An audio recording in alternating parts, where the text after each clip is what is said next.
قرآن شریف کے پڑھنے کے لیے جیسے الحمد، یہ ایک الفاظ نہیں، یہ 5 الفاظ ہیں۔ الحمد 5 ہیں، الف الگ ہے، لام الگ ہے، ہا الگ ہے، میم الگ ہے، دال الگ ہے۔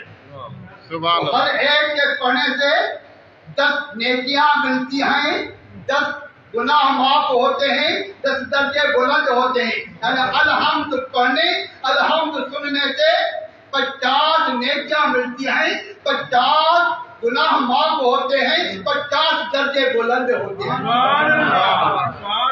یہ بغیر وضو کے، یہ کیا ڈاکٹر صاحب کیا بغیر وضو کے، اگر وضو سے پڑھا جائے، سبحان اللہ، اگر وضو سے پڑھا جائے تو 10 نہیں 30۔ سبحان اللہ، الف کے 30، لام کے 30، ہا کے 30، میم کے 30، دال کے 30، یعنی 150۔ سبحان اللہ، ایسے ہوگا الحمد کے 150 گناہ معاف سننے سے، پڑھنے سے، سبحان اللہ، حافظ کے بھی، سبحان اللہ، سبحان اللہ، سب کے اللہ کا کرم ہوتا ہے۔ اللہ فرماتا ہے کہ میری رحمت سب سے ہوتی ہے۔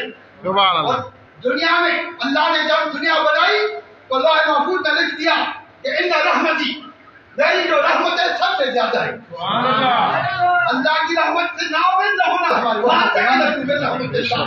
سبحان یہ اللہ، رمضان کا پیغام، اگر وضو سے نماز میں پڑھا جائے بیٹھ کے، کچھ لوگ بیٹھ کے پڑھتے ہیں، الحمدللہ معذوری کی وجہ سے، بیماری کی وجہ سے اور بیٹھ کی وجہ سے اجازت ہے بیٹھ کے پڑھے تو الحمد کی 10 نہیں 30 نہیں 50، سبحان اللہ، یعنی 250۔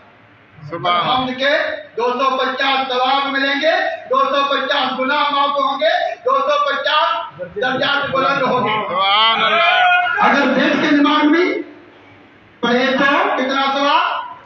الف کے 50، لام کے 50۔ اگر وہ کھڑے ہو کے پڑھے، آپ نے کھڑے ہو کے سنا، سبحان اللہ، سب نے کھڑے ہو کے نہیں 50 نہیں 70 ثواب ملتے ہیں۔ سبحان اللہ، الف کے 70، لام کے 70، ہاؤ کے 70، میم کے 70، دال کے 70، یعنی 350 صرف الحمد پڑھنے کا ثواب ملتا ہے۔ یہ پورا قرآن سنانے